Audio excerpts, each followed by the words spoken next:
তারেক রহমান তার মা বেগম খালেদা জিয়া যখন প্রথম প্রধানমন্ত্রী হন তখনই কিন্তু তিনি স্কুলে নতুন বছরে বিনামূল্যে বই দেবার চলটা শুরু করেছিলেন।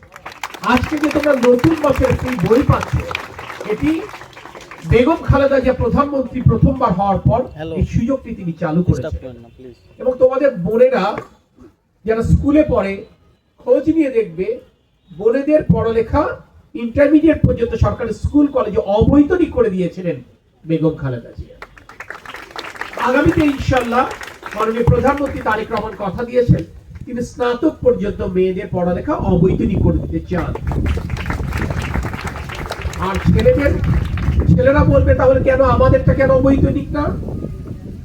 মেয়েদের তুলনায় বেশি জয় করতে পারে, সেই কারণে তারা নিজেদের যোগ্যতা দিয়ে পড়ালেখা করতে পারে। তো এখানে যারা তোমরা শিক্ষার্থী রয়েছে তারা সকলেই আমার সন্তান তুল্য। আমি তোমাদের উজ্জ্বল ভবিষ্যৎ কামনা করি। যে কথাটি আরেকটা কথা আমি মিস করেছি সেটা উল্লেখ করতে চাই, তোমরা আগামী দিনগুলোতে দেখবে আমরা স্কুলে বাংলা এবং ইংরেজি ভাষার পাশাপাশি তৃতীয় আরেকটা ভাষা শিক্ষা দেবো ইনশাআল্লাহ। এটাও আমাদের মাননীয় প্রধানমন্ত্রী তারেক রহমানের উদ্যোগ। এর কারণটি কি জানো?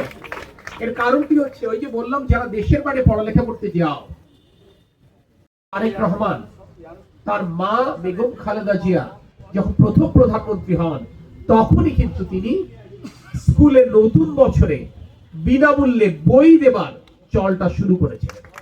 আজকে যে তোমরা নতুন বছরে সেই বই পাচ্ছ, এটি বেগম খালেদা জিয়া প্রধানমন্ত্রী প্রথমবার হওয়ার পর এই সুযোগটি তিনি চালু করেছেন। এবং তোমাদের বোনেরা যারা স্কুলে পড়ে খোঁজ নিয়ে দেখবে, বোনেদের পড়ালেখা ইন্টারমিডিয়েট পর্যন্ত সরকারি স্কুল কলেজে অবৈতনিক করে দিয়েছিলেন বেগম খালেদা জিয়া।